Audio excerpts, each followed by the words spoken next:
Voilà. Jenny, regarde par exemple cet exercice sur la lumière.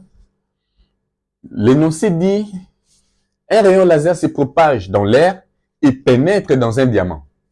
Il forme un angle de 30 degrés avec la surface du diamant. Un rayon laser se propage dans l'air et pénètre dans un diamant. Il forme un angle de 30 degrés avec la surface du diamant.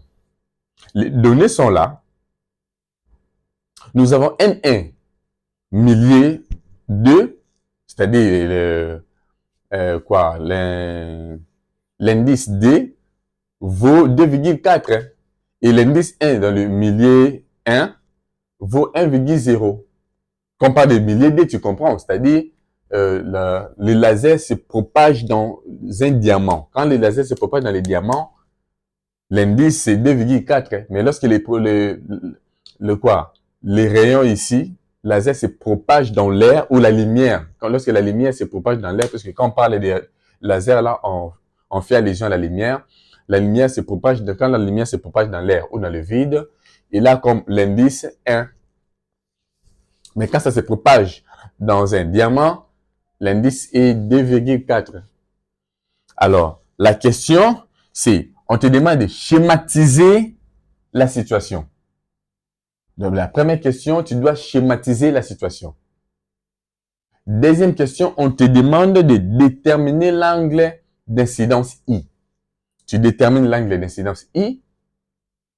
Troisième question, on te demande de calculer la valeur de l'angle de réfraction. Donc, la première question, on dit schématiser la situation. Schématiser la situation. 1. Déterminer l'angle d'incidence. L'angle d'incidence I. On te demande de déterminer l'angle d'incidence I. Troisièmement, on te demande de calculer la valeur. Calculer la valeur de l'angle. La valeur de l'angle de réfraction.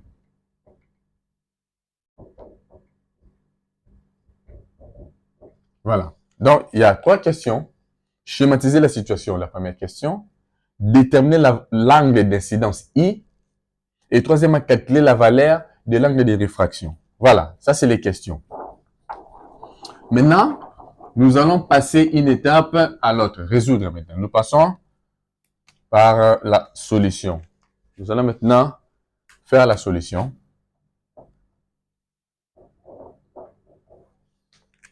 Voilà. La première des choses, qu'est-ce que nous allons faire?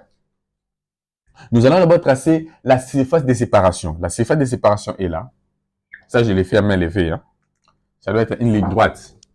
Ça, je l'ai fait à main levée. La surface de séparation est là. Surface de séparation.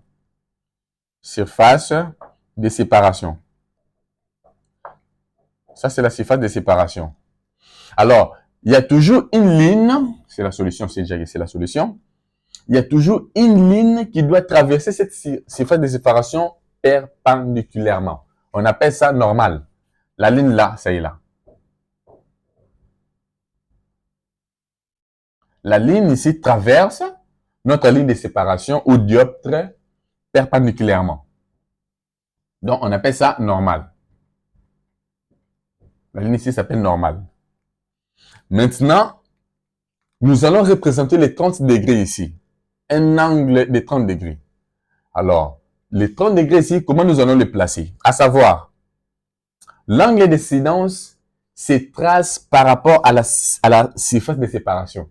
L'angle d'incidence se place par rapport à l'angle de séparation, par rapport à la surface de séparation. Donc, l'angle d'incidence se place par rapport à la surface de séparation ou dioptre. C'est-à-dire, ça c'est la surface des diamants, ça c'est les diamants, la surface des diamants.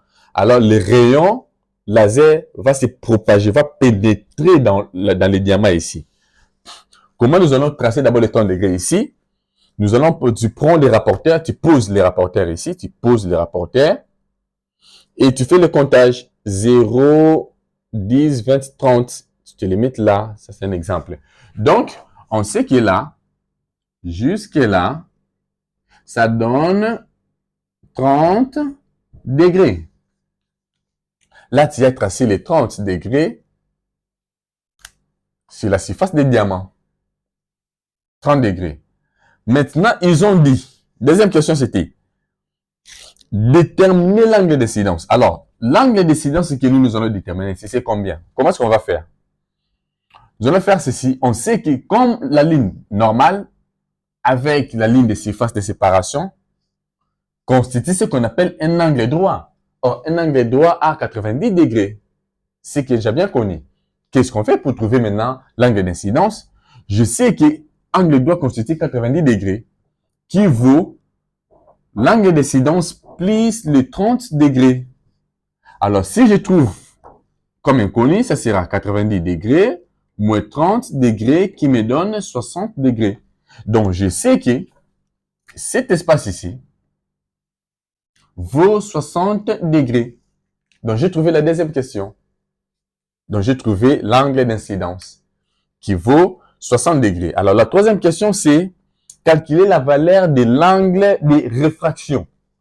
L'angle de réfraction, comme j'avais dit, lorsque la lumière frappe sur un prisme, il y aura la déviation des rayons.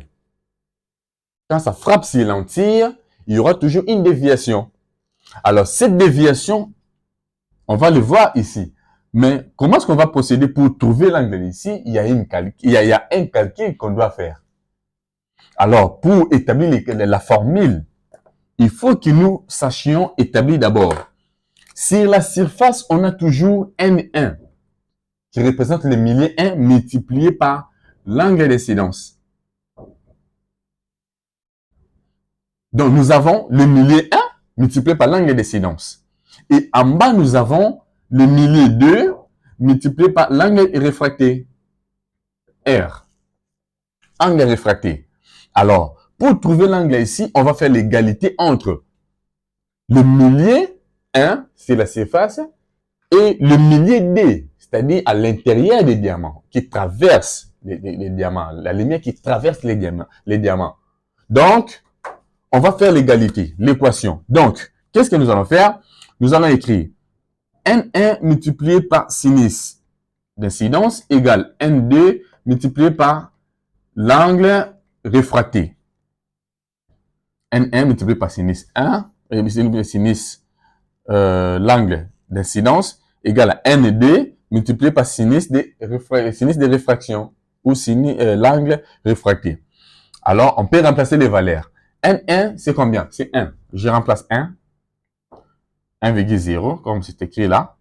Multiplié par l'angle d'incidence, on a déjà trouvé. Sinus de 60 degrés égale N2, c'est combien? C'est 2,4.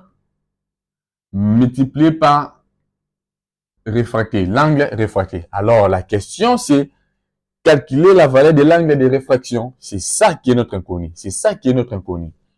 Alors, qu'est-ce qu'on va faire? On tire l'inconnu. Ça sera l'angle réfracté égale à 1,0 multiplié par sinus de 60 degrés ou l'angle d'incidence de 60 degrés divisé par 2,4. Donc, c'est-à-dire sinus de réfraction égale, tu prends la calculatrice, tu tapes 1,0 multiplié par sinus de 60 degrés, ça donne 0,866 ou 0,886. Tu divises par 2,4, ça donne 0,36. Donc, quand tu divises tout ça, tu multiplies, tu divises, ça te donne 0,36. Donc, l'angle de réfraction, ça te donne 0,36. Alors, ici, on a besoin de trouver les degrés. L'angle, on doit trouver l'angle. Alors, les degrés, comment on doit faire? Tu prends toujours sur la calculatrice, tu tapes, tu appuies sur Shift, tu tapes sinus de 0,36 ou arc sinus. On appelle ça arc sinus de 0,36. Ça te donne 21 degrés. Donc, arc sinus de réfraction, ça te donne 21 degrés. Là, maintenant, tu peux venir. Quand tu viens, n'oublie pas. Ici, l'angle d'incidence se trace par rapport à la surface de séparation, mais l'angle de réfraction se place par rapport à la normale. Donc, tu prends les rapporteurs, tu places ça sur la normale et tu comptes 10, 20, 21. Ça peut être là. Donc, tu vois, il y a toujours une déviation. Voilà. Ça donne comme ça. Donc, il va subir une déviation. Je peux effacer déjà ici, ça n'a pas d'importance, tout ça. Voilà, donc cet angle ici nous donne 21 degrés. Nous donne 21 degrés.